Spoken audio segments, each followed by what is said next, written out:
다 같이 잠언 6장 20절 35절입니다. 잠언 6장 20절 35절인데요. 오늘 말씀은 잠언 6장 23절.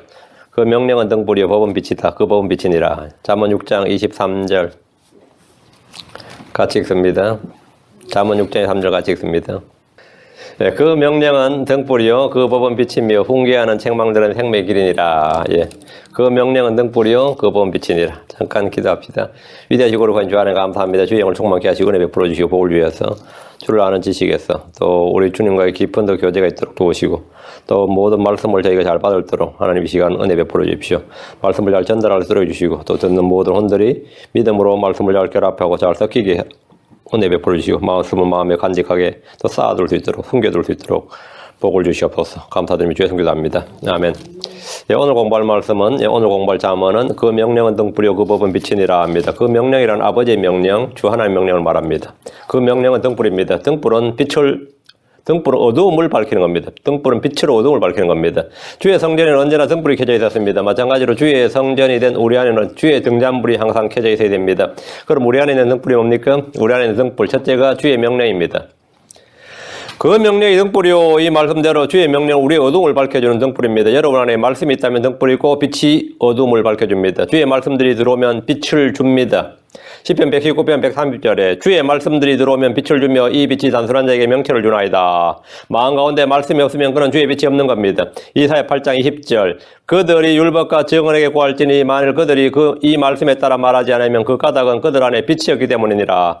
말씀에 따라 말하지 않는 자는 그들 안에 빛이 없기 때문입니다. 많은 이들이 신학적 지식이나 교리를 추구하고 성령의 은사나 표적을 구하면서 말씀을 추구하지 않는 것은 그들 안에 빛이 없기 때문입니다.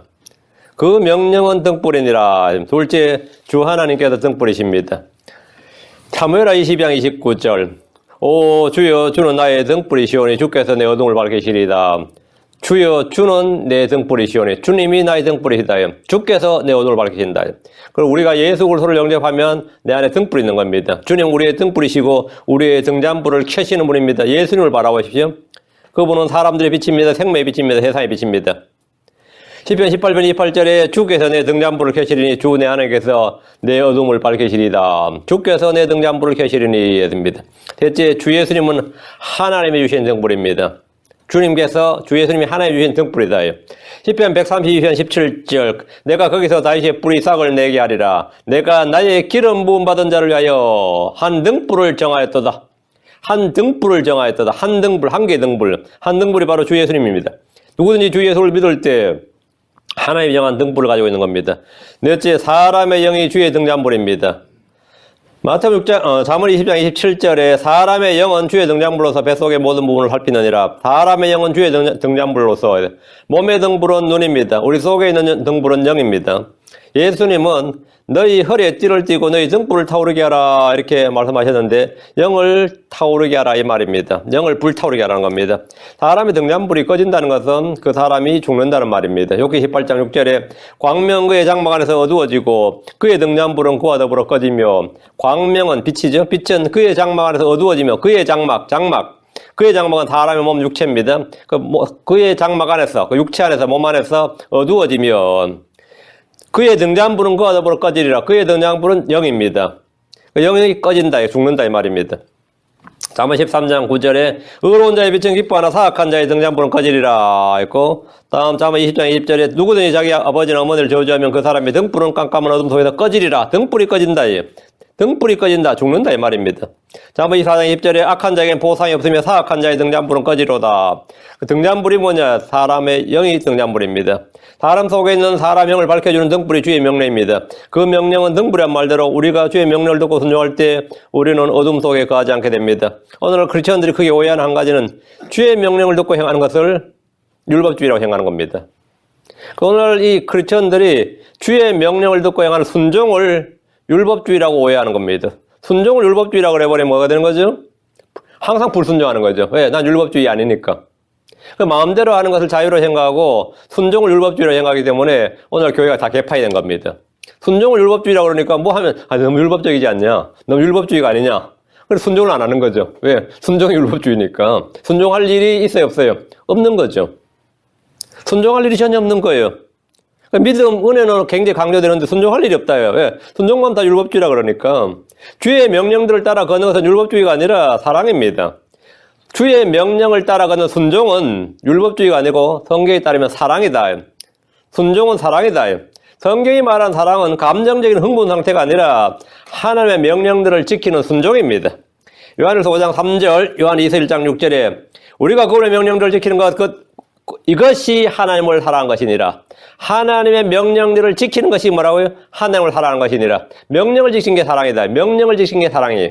그분의 명령들은 무겁지 아니하니라. 요한 2서 1장 6절에 또 사랑은 이것이니 곧 우리가 그분의 명령들을 따라 걷는 것이요. 사랑은 이것이니 우리가 그분의 명령들을 따라 걷는 것. 사랑은 그분의 명령들을 따라 걷는 것이 사랑입니다. 그분의 명령들을 따라 걷는 것, 순종을 율법주의라고 하면 됩니다. 그건 순종은 사랑입니다. 순종은 사랑이. 명령은 이것이니 곧 너희가 처음부터 들은 대로 그 안에서 걷는 것이니라. 순종과 명령의 정의, 순종과 명령의 개념, 정의가 정확히 성경에 따른 이게 데퍼니션이, 정의, 개념입니다. 이 말씀에 따르면 사랑이 무엇인지, 주의 명령이 무엇인지 분명하게 나와 있습니다. 그분의 명령들을 지키는 것이 사랑입니다. 명령을 처음부터, 명령이란 처음부터 들은 대로 그 안에서 걷는 것입니다. 사랑한다는 말은 주의 명령들을 지킨다. 그 명령들 안에서 걷는다는 말입니다. 주 예수님께서 너희가 나를 사랑하면 내 명령들을 지키라. 명령들을 지키는 게 사랑이기 때문입니다. 다음, 요한복음 14장 21절에 내 명령들을 가지고 그것들을 지키는 자가 나를 사랑하는 자니 나를 사랑하는 자는 내 아버지께 사랑을 받을 것이요 나도 그를 사랑하여 그에게 나를 나타내리라 했습니다. 주의 명령을 무시하고 지키지 않는 것은 불순종이지 자유가 아닙니다. 은혜가 아니에요. 주의 명령들을 지키는 것은 순종이지 속박이나 율법주의가 아닙니다. 자문에 따르면 우리는 주의 명령들을 마음속에 감춰야 됩니다. 우리 마음이 주의 명령들을 지켜야 됩니다. 마음이 지키지 않는 명령을 몸이 행하는 일은 없습니다. 우리는 주의 명령들을 쌓아둬야 됩니다. 주의 명령들을 받아들여야 됩니다. 그분의 명령들을 지키는 것이 사람의 온전한 의무입니다. 주의 명령들에서 간략하게 정리를 하고 본문을 공부하겠습니다. 자, 잠언 6장 3절 본문 말씀 주의 명령은 등불이니라. 그 명령은 등불이요 했고, 자, 시편 11편 7절에 그분의 명령들은 확실하니라. 그분의 손으로 행하신 일들은 진실과 판단의 공이요 그분의 모든 명령들은 확실하니. 주의 명령들은 나의 기쁨입니다. 시편 119편 143절에 근심과 고통이 나를 붙잡사오나 주의 명령들은 나의 기쁨이니이다. 주의 명령들을 지키는 것이 하나님을 사랑하는 것입니다. 그분의 명령, 우리가 그분의 명령들을 지키는 것, 이것이 곧 하나님을 사랑하는 것이니라. 주의 명령들은 무겁지 않다 했습니다. 그럼 우리가 받은 명령들이 뭡니까? 우리가 주께 받은 명령들이 뭡니까? 요한복음 15장 12절 내 명령은 곧 내가 늘 사랑같이 너희도 서로 사랑하라는 이것이니라. 요한일 3장 3절에 그분의 명령은 이것이니 곧 우리가 그분의 아들 예수로 이름을 믿고 그분께서 우리에게 명령을 주신 대로 서로 사랑하는 것이니라. 요한일서 1장 6절은 너희가 처음부터 들은 대로 그 안에 걷는 것이니라. 이것이 명령입니다. 명령은 이것이니 곧 너희가 처음부터 들은 대로 걷는 것이다. 주의 명령은 숨겨져 있지도 않고 멀리 있지도 않습니다. 주의 명령은 순수하여 눈을 밝게 합니다. 주의 모든 명령은 신실합니다. 주의 명령은 심이 없습니다. 주의 명령은 진리입니다. 자, 본문을 보겠습니다. 20절, 자, 잠언 6장 20절. 내 아들아, 내 아버지의 명령을 지키고 내 어머니의 법을 버리지 말라. 잠언에는 내 아버지의 훈계를 듣고 내 아버지의 명령을 지키고 내 아버지의 말에 귀를 기울이고 내 아버지의 친구들을 저버리지 말라고 했습니다. 그리스천들에게 믿음의 아버지는 아브라함입니다. 우리의 영적 아버지는 하나님이십니다. 그분은 진리의 말씀으로 우리를 낳으셨습니다. 우리 모두의 어머니는 위에 있는 예루살렘입니다. 그러나 위에 있는 예루살렘은 자유로운 자니고 우리 모두의 어머니니라. 갈라디아 4장 26절입니다. 그러나 위에 있는 예루살렘은 자유로운 자니 우리 모두의 어머니니라. 아버지의 명령은 하나님의 명령입니다. 어머니의 법은 위로부터 내려오는 법입니다. 시온의 법이죠. 이 둘은 같은 것입니다. 21절 그것들을 계속해서 내 마음에 묶어두고 내 목에 메어두라. 그것들을 계속해서 내 마음에 묶어두고 내 목에 메어두라. 잠언 3장 3절에서 긍휼과 진리가 내게서 떠나지 말게 하고 그것들을 내 목에 매며 내 마음판에 기록하라. 목에 매라, 마음판에 기록하라. 마음판에 기록하라. 이것이 내 마음에 묶어두고 옵니다. 마음에 묶어두는 게 뭐냐면 마음판에 기록하는 겁니다. 잠언 7장 3절에 그것들을 내 손가락에 묶으며 내 마음판에 기록하라. 내 마음판에 기록하라. 마음에 묶어두는 것. 마음판에 기록하라는 말은 그것을 마음에 기억하라는 겁니다. 마음에 기억하라. 마음에 묵는 일은 읽고 묵상하고 그것을 암송하는 겁니다. 마음에 묶어두기 위해서는, 그 마음판에 기록하기 위해서는 그것을 반복해서 사용해 봐야 됩니다. 무엇이든지 자주 해보면 잘 기억할 수 있습니다. 마음에 묶어두기 위해서는 그것을 사랑해야 됩니다. 관심 있고 좋아하고 사랑하는 것은 마음에서 떠나지 않습니다. 거긴 정통하게 됩니다. 내가 좋아하고 사랑하는 것은 정통하게 돼, 잘 알게 됩니다. 내 목에 메어두라는 것은 소리내어 읽으라는 겁니다. 성경 읽을 때 눈으로 뵙지 말고 소리 내어서 읽어보십시오. 말씀은 눈을 통해 마음에 들어가는 것보다 눈으로 보고 입으로 말함으로 귀로 들어가는 것이 훨씬 더 효과적입니다. 목에 메어두는 방법은 말씀을 선포하는 겁니다. 듣고 배운 말씀으로 누군가에게 말해주고 가르쳐 주십시오. 복음 선포는 복음의 말씀을 마음에 묶어두고 목에 매는 일입니다. 이것은 목에 사슬이 되고 목에 은혜가 됩니다. 22절 22절 그것이 내가 다닐 때에 너를 인도하고 내가 잘 때에 너를 보호하며 내가 깰 때에 너와 말하리니. 마음에 묶어두고 목에 메어둔 말씀은 우리가 걸을 때 인도하고 잘 때 보호하며 깰 때에 말합니다. 세 가지 기능이죠. 걸을 때, 걸어 다닐 때 내가 다닐 때 너를 인도한다. 인도자가 되고 내가 잘 때 너를 보호하며 가을드가 되는 거죠. 내가 깰 때 너와 말하리니 했습니다. 아버지의 명령, 어머니의 법은 마음에 들 때, 목에 메어둘 때 말이에요.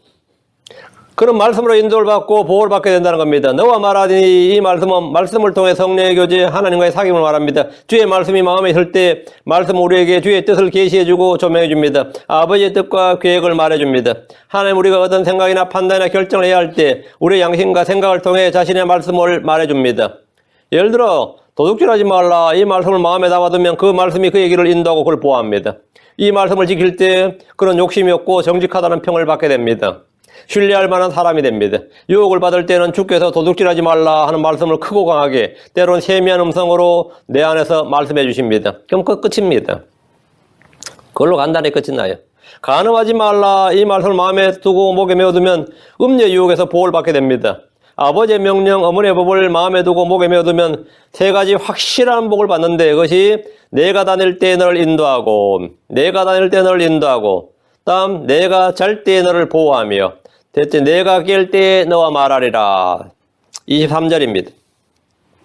그 명령은 등불이요 그 법은 빛이며 훈계하는 책망들은 생명이니라. 그 명령은 등불입니다. 법은 빛입니다. 훈계하는 책망들은 생명일입니다. 지금 이 시대는 밤에 해당합니다. 예수님은 의의 해이십니다. 샛별이 떠오를 때까지, 데이스타가 떠오를 때까지. 데이스타가 뭐죠? 그냥 스타가 밤에 떠오르는 별이에요. 데이스타는 낮별이죠. 해입니다. 태양을 영어로 데이스타라고 합니다. 그 샛별이 떠오를 때까지 우리는 이 말씀에 주의를 기울이는 것이 잘하는 것이니라 했습니다.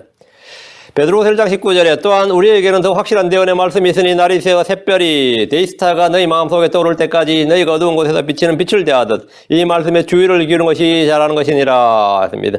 지금은 밤이 많이 지나고 낮이 가까웠습니다. 누구에게나 등불이 필요합니다. 빛이 필요합니다. 그 명령은 등불이요 그 법은 빛이며 이 말씀대로 주의 말씀은 등불이고 빛입니다.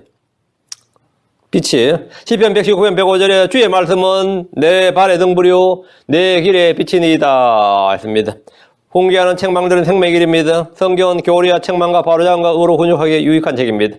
잠언 10장 17절에 훈계를 지키는 자는 생명의 길이 있거니와 책망을 거절하는 자는 잘못 행하느니라 했습니다. 훈계하는 책망들이 생명의 길이기에 그것을 지키는 자는 생명의 길에 있습니다. 그것을 거절하는 자는 잘못 행하는 겁니다. 24절 그것이 너를 지켜 악한 여자에서 떠나게 하며 낯선 여자의 혀에서 나오는 아첨하는 말에서 떠나게 하리라. 그것이 너를 지켜. 그것이 뭐죠?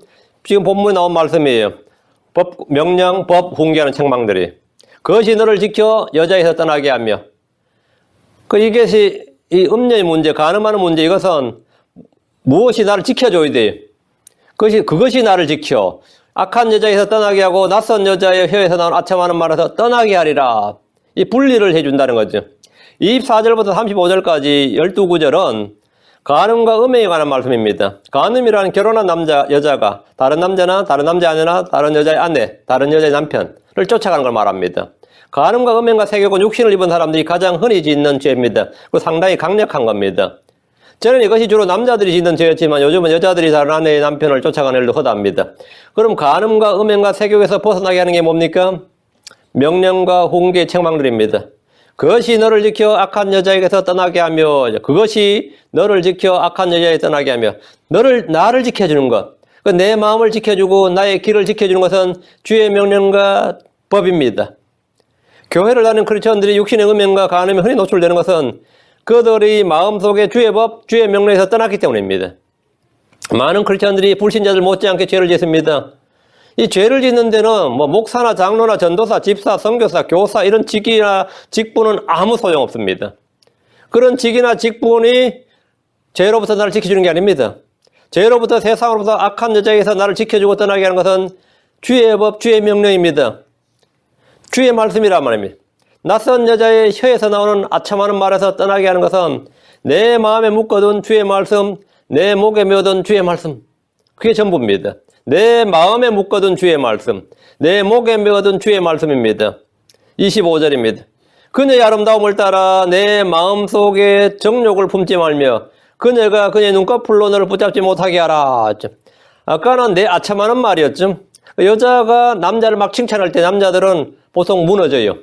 어떤 집사님이 좀 신실한 교회 집사로 알려졌는데 이 참 그 수치를 좀 당했어요. 왜 그런 일이 있었냐 했더니만 마누라는 자기를 맨날 무시하는데 직장 난 그 여자는 계속 자기를 칭찬한다 이거예요. 응? 잘났다 그러고 칭찬하고 뭐 계속해서 그러다 보니까 마음이 쪽으로 기우는 거죠. 집에 가기 싫고 회사도 나오고 싶은 거예요. 아첨하는 말이죠. 그래서 나를 시험하지 말라 그런 게 아니라 자꾸 자기 비난하고 욕하고 불평하고 짜증내는 마누라보다야 자기한테 자꾸 아첨하는 말을 하는 자꾸 프레이즈하고 말이죠. 자꾸 아첨하는 말 하니까 이 사람이 더 저게 된 거예요. 그래가지고 죄를 지었다 이렇게 그 아첨하는 말에서 떠나게 하라. 이거는 그냥 된 육신적으로 되는 개념이 아닙니다. 그것이 너를 지켜. 이게 돼. 그것이 너를 지켜. 다음에는 그녀의 아름다움을 따라 내 마음속에 정욕을 품지 말며 그녀의 눈꺼풀로 너를 붙잡지 못하게 하라. 이 말씀을 따라 실천한 남자는 거의 없습니다. 하나님의 마음에 합한 자란 다윗 쫓아 정욕에 무너졌습니다. 솔로몬은 수많은 여자를 아내와 첩으로 뒀습니다. 육신의 본능과 육신의 정욕에 끌리는 삶을 살지 않는 방법은 죄에 대해 죽는 것, 자아를 십자가에 못 박는 것 외에 없습니다. 요셉은 정욕에 끌리지 않았습니다. 욥은 여인의 아름다움을 따라 마음속에 정욕을 품지 않았습니다. 욥기 31장 1절에 내가 내 눈과 언약을 맺었거늘 어찌하여 처녀를 생각하랴. 내가 내 눈과 언약을 맺었거늘 어찌하여 처녀를 생각하라. 지금 이걸 잘 실천하는 사람이 미국에는 펜스 부통령이에요. 펜스 부통령이 자기는 본래 캐톨릭이었다가 어느 침례교회에 참석했다가 그날 침례교회 사경회했어요. 그래서 은혜 받고 침례교회 거듭났습니다. 그리고 자기는 침례교인이 되는데 그때 이후로는 지금까지 어떤 여자도 함께 밥을 먹은 자기 부인에는 함께 밥을 먹은 적이 없고 차를 마신 적이 없다 이거예요. 그걸 펜스 룰이라 그래요. 그래가지고 오늘날 나 이렇게 하라 뭐 이렇게 해야 된다 이랬더니만 전부 다 발칵하는 거야. 남자들이 발칵하는 게 아니라 여자들이 다 발칵해. 야, 그 좋은 저거다. 그 행실을 따르면 좋겠다. 이러지 않고 뭐 차별이다 뭐다 이것도 난리를 치죠. 그래가지고 같이 술 먹고 같이 밥 먹고 같이 뭐 하면 뭐죠? 성추행이다 성이다 해가지고 인생 망가집니다. 그 펜스 룰 도입하면 뭐 제일 낫죠. 제일 나아요. 그 예전에 저희 교회는 뭐 사람 몇 없을 때는 왼쪽은 남자, 오른쪽은 여자가 앉았어요. 이쪽 왼쪽 줄은 전부 다 남자가 앉고 오른쪽 줄은 다 여자. 저희 선교단체에서도 그랬습니다. 왼쪽은 다 남자, 오른쪽은 다 여자. 이런 식으로 앉혔어요. 아예 접촉 금지였습니다. 접촉이지. 근데 그게 나쁜 건 아니에요. 너무 이제 자유가 없다고 해가 난리를 친 건 있었는데, 욥이 그랬습니다. 내가 내 눈과 언약을 맺었거늘 어찌하여 처녀를 생각하랴. 요즘 세대는 교통과 통신의 발달로 죄에 노출되는 빈도가 너무 많아졌습니다. 죄를 지을 수 있는 환경이 어디에나 어느 때나 조성되어 있습니다. 술을 마시는 곳이 많고 음행을 돈벌이로 하는 산업이 매우 발달해 있습니다. 돈이 있고 능력이 있는 사람들은 더욱 쉽게 죄에 노출되고 유혹을 받습니다. 이런 세대에 마음속에 정욕을 품지 않고 죄를 이기는 일은 쉽지 않습니다. 방법은 주의 명령을 마음판에 기록해 두는 겁니다. 시편 119편 9절에 청년이 무엇으로 자기 길을 깨끗하게 하리까 주의 말씀에 따라 자기 길을 조심함으로 하리이다. 이것이 가장 좋은 방법입니다. 그녀가 그녀의 눈꺼풀로 너를 붙잡지 못하게 하라. 이건 눈꺼풀로 하면 주로 눈으로 말하는 거죠. 윙크라거나 눈으로 합의라는 건데 이거는 뭐 제가 구체적으로 설명할 필요 없을 것 같고요. 마음에서 정욕이 해결되면 몸의 문제는 간단히 해결됩니다. 마음이 깨끗하면 몸의 행실을 쉽게 제어할 수 있습니다. 남자가 여자의 아름다움을 따라 자기 마음속에 정욕을 품는 것은 남자가 짓는 죄입니다. 여자가 자기 눈꺼풀로 남자를 붙잡는 경우 남자는 더 쉽게 걸려듭니다. 더 쉽게 걸려들어요. 아름다운 여자가 마음먹고 유혹하면 넘어가지 않는 남자는 드뭅니다. 그런 남자들은 아예 기회를 주지 말아야 됩니다. 기회를 주지 말아야 돼요. 로마 13장 14절에 오직 너희는 주 예수로 옷 입고 육신의 정욕을 채우기에 육신에게 기회를 주지 말라. 이길 수 없으면 피하는 것이 좋은 방법입니다. 음행은 싸우기보다 피하는 것이 좋습니다. 그리고는 순수한 마음으로 주를 부르는 자들과 함께 모이는 겁니다. 디모데후서 2장 22절에 또한 청년의 정욕을 피하고 오직 순수한 마음으로 주를 부르는 자들과 함께 의와 믿음과 사랑과 화평을 따르라. 거기서 분리돼서 이쪽으로 모이면 뭐가 되는 거죠? 해결되는 거죠. 성도들은 죄인들과 분리되어서 성도들끼리 모여야 됩니다. 같은 믿음, 같은 영을 가진 자들과 함께 모여서 의와 믿음과 사랑과 화평을 따르면 간단합니다. 마귀는 광야에서 모압의 여인들을 통해 주의 백성을 시험했고 그들을 실족해 했습니다. 그럼 교회를 무너뜨리는 방법, 유혹하는 방법 뭐겠습니까? 같습니다. 음행은 마귀의 강력한 무기입니다. 26절입니다. 음탕한 여자로 말미암아 남자가 빵 한 조각을 얻으려고 끌려가나니 간음한 여자는 귀중한 생명을 사냥하리로다.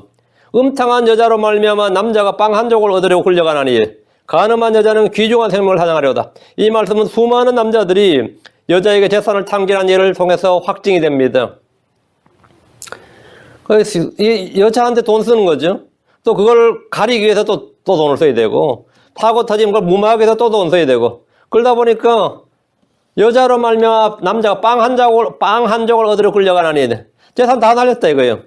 음탕한 여자로 말미암아 남자가 빵 한 조각을 얻으려 끌려간다는 것은 재산을 다 날리고 거지가 되어버렸다는 말입니다. 자신이 저지른 간음과 음행을 수습하기 위해서 합의금이나 배상을 하는 경우도 있고 계속해서 협박을 당하며 재산을 뜯기는 경우도 있습니다. 빼앗기는 경우도 있습니다. 간음하는 여자는 귀중한 생명을 사냥하리로다. 여자 문제로 일어나는 치정으로 인한 살인사건은 전체 살인사건 중에 많은 부분을 차지합니다. 살인사건이 나면 가장 먼저 조사하는 것이 경찰이 가장 먼저 수사하는 게 뭐냐면 첫째가 돈 문제, 둘째 여자 문제입니다. 일단 돈 문제, 보험을 어디 들어놨는지, 이 보험금을 누가 타는지, 이런 돈 문제가 있나 없냐, 빚 문제가 있나 없냐, 이 돈 문제를 가장 빨리 조사를 해요. 거기 관련된 사람이 수사선상에 오르는 거, 일단 용의자에 오르고, 다음에는 치정이에요. 이 사람이 어떤 사람과 뭐가 있느냐, 그걸 조사하는 겁니다. 치정의 문제예요. 이 간음하는 여자는 귀중한 생명을 사냥하려다 이제 지금 살인자가 되는 거죠. 육신의 생명뿐 아니라 혼이 사망하는 경우도 있습니다. 잠언 6장 32절 33절에 그러나 누구든지 여자와 간음한 자는 명철이 부족한 자 아니라 그것을 행하는 자는 자기 자신의 혼을 망하게 하며 상처와 불명을 얻고 자기 치욕을 잊지 못하리라. 여러분 자신의 혼을 망하게 하며 부와 명예와 권력의 정점에 있던 자들이 간음으로 인해 몰락하고 수치를 당한 일은 우리 주변에서도 너니 듣는 일이고 신문 뉴스에 자주 나오는 일입니다.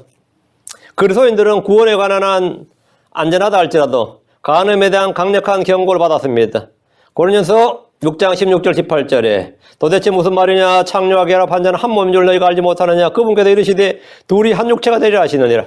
그러나 주와 결합한 자는 한 영이니라. 음행을 피하라. 사람 행하는 모든 죄는 몸 밖에 있거니와 음행하는 자는 자기 몸에 죄를 짓느니라. 간음한 자는 하나님의 왕국에서 상속받을 것이 없습니다. 27절 사람이 자기 품에 불을 품고 자기 옷이 타지 않게 할 수 있겠느냐? 할 수 있느냐 이거죠. 사람이 자기 품에 불을 품고 자기 옷이 타지 않게 할 수 있겠느냐? 당연히 없다죠. 이건 누구나 상식적으로 알 수 있습니다. 자기 품에 불을 품은 채 옷을 타지 않게 할 수 없다는 것은 기회 제공이나 원인 제공을 하지 말라는 겁니다. 그러니까 이런 것은 기회 자체를 단절해야 돼요. 계속해서 술집에 가면서, 계속해서 나이트클럽 가면서, 아니면 계속해서 그런 환경에 자신이 발을 디디면서 나는 그런 거는 좀 자유롭다. 이런 말은 필요 없는 말이다 이거죠. 자기 품에 불을 품은 채 옷을 타지 않게 할 수 없다는 것은 그런 기회를 원천적으로 차단하라예요. 자유를 육신의 기회로 쓰지 말라는 겁니다. 사람이 계속 술을 마시면서 취하지 않을 수 있겠느냐? 당연히 없는 거죠. 도박을 하면서 계속해서 도박을 하면서 잃지 않을 수 있겠느냐? 없죠. 다 잃습니다. 낯선 여자를 안고서 음행하지 않을 수 있는가? 없습니다. 옷이 불에 타지 않으려면 불 근처에 가지를 말아야 됩니다. 불을 품지 말고 불에서 떨어져야 됩니다. 28절 사람이 뜨거운 수치를 밟고 자기 발이 타지 않게 할 수 있겠느냐? 그것도 당연히 없는 거죠. 뜨거운 수치를 밟고 자기 발이 타지 않는다면 그건 사람이 아닙니다. 마음의 정욕을 품고서 죄를 짓지 않을 수가 없다는 말입니다. 그러나 죄인들의 특성 중 하나는 이렇게 하면 나는 괜찮다, 나는 예외다, 아닐 수도 있다고 생각을 합니다. 자기 품에 불을 품고, 그럼 남이 그렇게 하는 거 보면 미친놈하고, 등신이다, 미친놈, 뭐 어리석다, 그러죠. 근데 자기는 품어요. 남 품는 거 보면 그게 뭐, 당연히 불에 탄다고 생각하지만, 자기는 안 탄다고 생각합니다. 자기는, 나는 괜찮다, 또는 나는 아닐 수도 있다. 이렇게 합리화하는 겁니다. 불에 타는 게 아니라 자기는 뭐 그건 사랑을 생각하니까. 요즘 사람들은 뭐라냐면, 방화복을 입으면 되지 않을까, 이런 생각합니다. 방화복을 입으면 되지 않을까? 어쩌면 불에 타지 않는 좋은 방법이 있을 수도 있다고 생각합니다.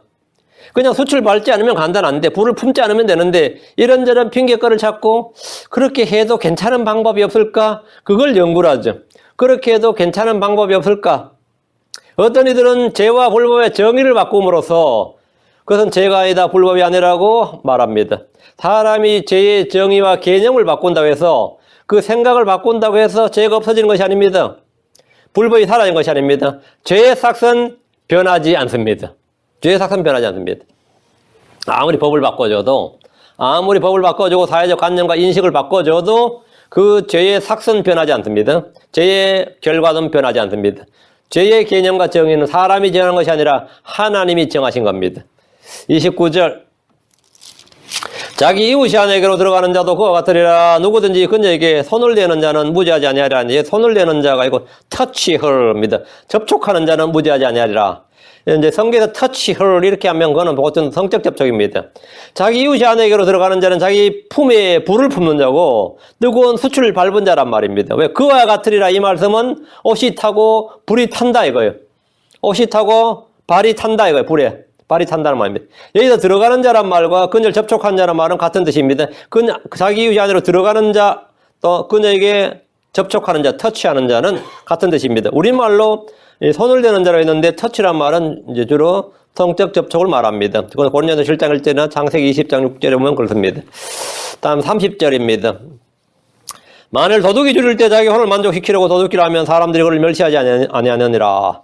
굶주림으로 인해 어쩔 수 없이 도둑이 된 사람들에 대해서는 일말의 동정심이 있습니다. 며칠을 굶어서 살기 위해서 남의 것을 훔쳤다. 이러면 상식적으로 이해가 되죠. 이해가 됩니다. 사실 사람의 죄는 먹는 것에서 시작됩니다. 먹고 살기 위해서 부정이나 불법을 알면서도 죄를 짓습니다. 그럼 뭐 어쩔 수 없다고 그러죠. 먹고 살기 위해서는 안 되는 일도 하게 될 때가 있습니다. 배고프면 사람은 예외 없이 예의도 없고 법도 없고 상식도 없어지고 파괴됩니다. 어느 법정에서나 이런 도둑들에 대해서는 정상 참작을 해줍니다. 그러나 자신의 쾌락을 위해 훔치는 사람이라면 그것은 도벽이라고 부르고 엄하게 처벌합니다. 사람의 죄에도 경중이 있습니다. 31절. 그러나 그가 들키면 7배를 갚아야 하리니 그가 자기 집에 모든 재산을 주어야 하리라. 도둑질에 대한 법인데 율법에 따르면 절도죄에 대한 보상법이 있습니다. 보상법이 있어요. 절도에 대해서는. 근데 그 배상이 각기 달라요. 출애굽기 22장 1절에 보면 사람이 소나 양을 도둑질하면 죽이거나 팔면 사람이 소나 양을 도둑질하여 죽이거나 팔면 그는 소 한 마리에 소 5마리를 갚고 양 한 마리에 양 4마리를 갚을지니라. 소는 훔치면 뭐라고요? 5배예요. 양은 훔치면 4배입니다. 그래서 더 큰 재산을 훔치면 더 많이 배상이 되는 거죠. 소가 양보다 훨씬 비싸잖아요. 소를 훔치면 5배, 양을 훔치면 4배단 말이죠. 그러니까 값이 더 나가는 걸 훔칠 때 더 큰 배상을 하게 되는 겁니다. 그러니까 작은 것을 훔치면 당연히 거기에 4배 하면 더 작은 거죠. 더 작은 겁니다. 근데 도둑이 아직 훔친 것을 처분하지 못한 채 잡히면 그는 그걸 돌려주고 2배를 배상하겠습니다. 출애굽기 22장을 보면 각기 상황에 따라서 2배, 4배, 5배 배상이 나오는데 지금 이 본문은 뭐래요? 몇 번 한 거예요? 7배 배상을 하라는 거예요. 7배 배상. 7배 배상이라는 것은 엄청난 거죠. 7배 배상하면 엄청난 겁니다. 빵 한 조각을 위해 도둑질을 할 경우는 자신이 훔친 것은 7배입니다. 자기가 훔친 빵만 배상한 것이 아니라 자기 집에 모든 재산을 주어서라도 갚아야 된다는 겁니다. 배고픔을 해결하기 위한 도둑질이지만 그 배상은 실로 엄청납니다. 32절. 그러나 누구든지 여자와 간음한 자는 명철이 부족한 자니라. 그것을 행하는 자는 자기 자신의 혼을 망하게 하며 누구든지 여자와 간음한 자는 명철이 부족한 자라고 합니다. 학력이 부족한 자가 아닙니다. 능력이 부족한 자가 아닙니다. 돈이 부족한 자가 아닙니다. 오히려 그런 것들을 가진 사람이 더 많이 간음을 행합니다. 여자와 간음한 자는 뭐가 부족하다?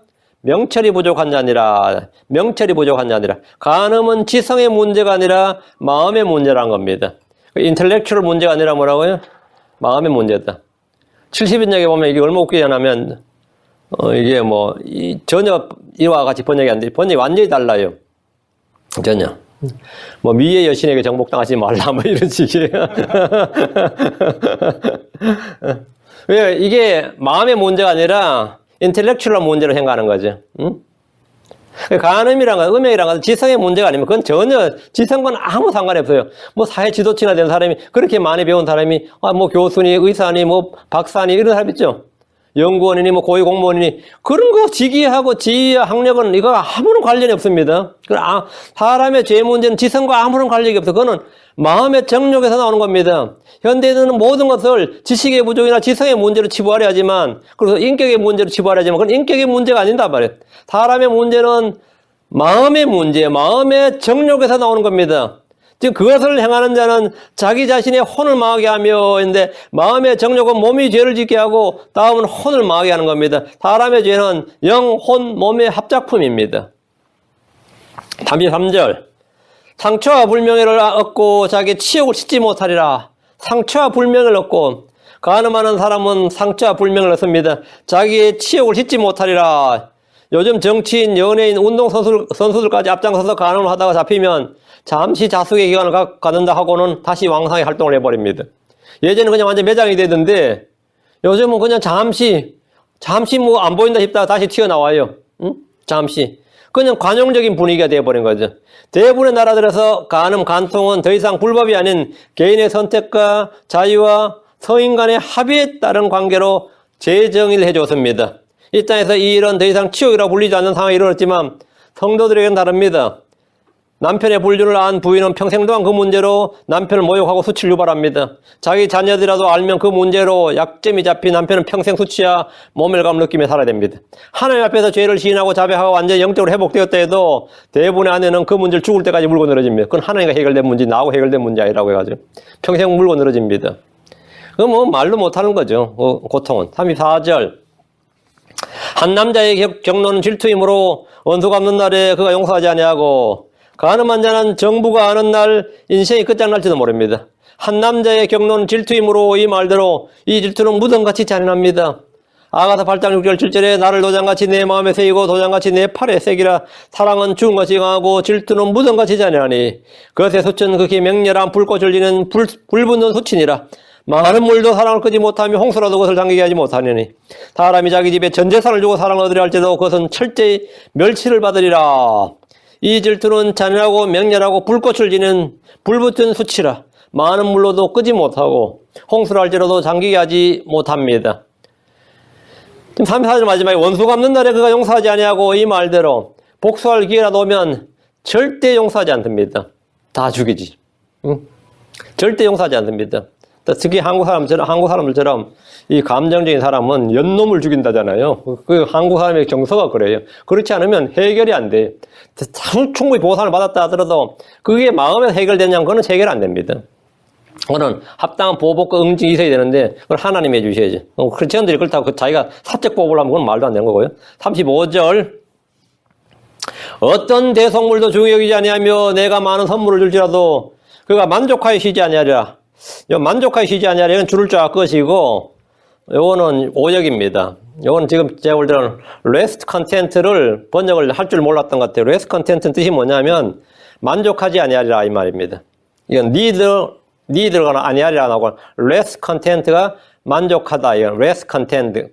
rest가 동사고 is라는 동사 같아요. content가 지금 만족하지 아니하리라 합니다. 근데 이제 이걸 이제 영문법에서는 이거를 가지고 무슨 동사로 그러는데 제가 다 까먹었습니다. 예. 내가 많은 선물을 줄지라도 그가 만족하지 아니하리라 해야 됩니다. 만족하여 쉬지 아니하리라. 레스를 쉬다가 아니고 이거는 만족함을 얻지 않는다 이런 뜻이에요. 만족하지 아니하리라 합니다. 합의금, 보상금, 위자료 등 어떤 대속물로 중히 여기지 않는다 이 말입니다. 남자의 질투는 상대를 죽여버리거나 철저한 응징만으로 마음의 위로를 받습니다. 율법 아래 살던 사람들은 율법에 따라 사형을 요구할 뿐입니다. 다 필요 없다 이거예요. 죽여달라. 율법시대 때는 사형을 요구할 수 있죠.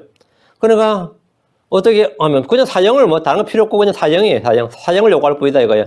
내가 많은 선물을 줄지라도 그가 만족하지 아니하리라. 사형을 요구한대. 오늘 민주주의 법 체계 아래서는 사형을 요구하지 못하니까 보복의 방법이 없는 거예요. 그래서 할 수 없이 위자료를 청구하는 수준에서 끝을 내지만 그것으로 충분하다고 만족하는 사람은 아무도 없습니다. 많은 선물을 줄지라도 그가 만족하지 아니하리라. 남자의 질투를 만족시키는 선물은 세상에 없습니다. 이 세상에 없어요. 이 질투를 만족시키는 선물은 없다요. 이것을 어떻게 해결하는 방법은 없습니다. 그 보복밖에 없어요. 요즘은 돈이 최고인 시대라 돈으로 해결하려고 하지만 또 돈으로 해결이 안 될 것 없어 보이지만 마음속 질투는 여전히 간직한 채 복수의 기회만 기다리고 있는 겁니다. 그래서 원수 갚는 날에 그가 용서하지 아니하리라 이렇게 된 겁니다. 이렇게 된 겁니다. 오늘 요까지가 간음에 관한 잠언이었습니다. 그 위험성, 그것의 위험성에 대한 잠언이었고 다음은 7장입니다. 간음에 대한 해결책은 마음에 주님의 명령을 두는 겁니다. 그리고 목에 그 법을 두는 거예요. 그래서 이 말씀대로 우리의 등불이고 빛인 그 명령은 등불이요 그 법은 빛이니라. 이 말씀이 마음속에 잘 간직되어 있어야지만 이것이 해결된다. 이렇게 그것이 원천적으로 해결된다. 이것이 오늘 잠언입니다. 그 명령은 등불이요 그 법은 빛이니라.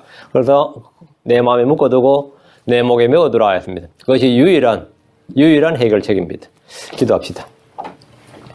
위대하고 거룩한 주 하나님 감사합니다. 하나님께서 은혜 베풀어 주시고 복 주시고 또 오늘 선포된 말씀대로 저희가 이 말씀을 마음에 묶어둘 수 있게 또 마음판에 새겨둘 수 있도록 그렇게 은혜를 허락하여 주시고 언제나 이 말씀에 따라 이것이 등불이고 빛이라고 했사오니 저희 마음속에서 환히 비춰주셔서 저희가 어두운 가운데 거하지 않게 하시고 걸려 넘어지지 않게 하시고 어떤 것에도 방향을 잃지 않게 하시고 바른 길로 주께서 제시한 그 길로 생명의 길, 의의 길로 그렇게 걸어갈 수 있도록 인도해 주시길 간구합니다. 이 말씀을 들은 모든 혼들에게도 동일한 은혜와 복을 허락하여 주십시오. 감사드리며 주의 성기도합니다. 아멘.